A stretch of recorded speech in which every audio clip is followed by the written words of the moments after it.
where you have a niche C-suite top-level audience, the advertisers will always follow that particular audience, and whether that's across print, across magazines, we have a magazine stable which includes the How to Spend It magazine, or indeed whether it's online, and now more and more, if you wish, across mobile devices as well, the iPad being a good example, but there's an awful lot more mobile coming down the track.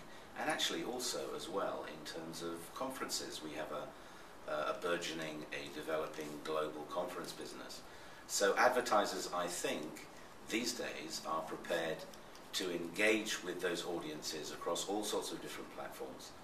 Many of them actually engage across all those platforms at the same time, because they know that that audience is reading and getting hold of that particular content and information across different channels at different times. So it's important for them to reach that audience at different times of the day and in different ways.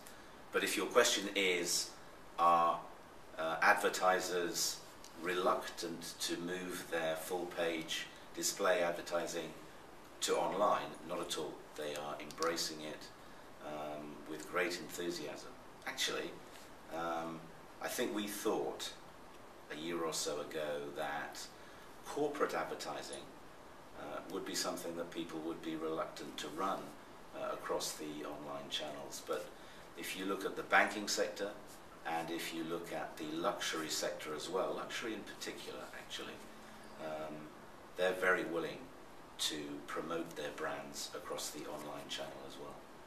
I think when I started selling advertising a few years ago now, about 25 years, 30 years ago, it was really just about selling a piece of space. You go to an advertiser and you'd say, would you like a full page or would you like a quarter page?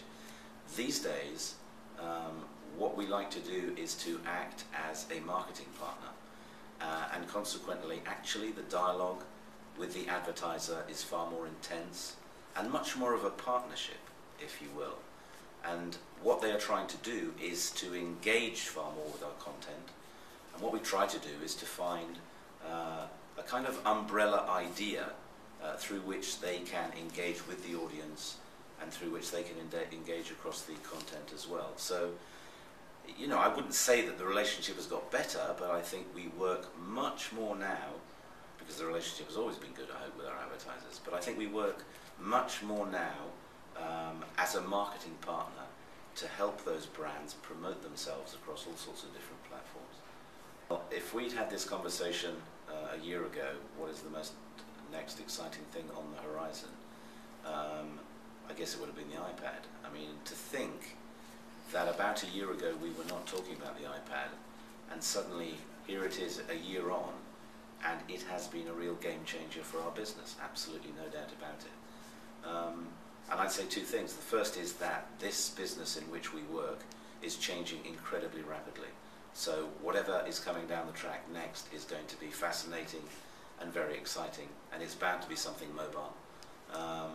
So we have to try and stay one step ahead of the game, one step ahead of the industry. And as I just said, I've been working in this industry now for about 30 years, but I have never been working in the industry at a far more exciting and interesting time than we're in at this very moment. Basically, I think it's an awful lot easier to have a paywall if you have some kind of niche content. I think we're quite lucky at the Financial Times because we do specialise in all things financial, all things global. If you are offering general news, then I think it's quite difficult to ask people to pay for that.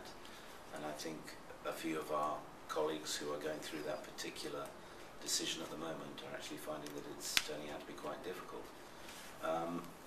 At the FT, we've always charged for content, whether it's print or online. We frankly believe that our content is quality content, and because of that fact, we think we can charge, and we can charge actually really quite good money for it. Over the last 2 years, it's true to say that we've increased our cover price by about 200–250%.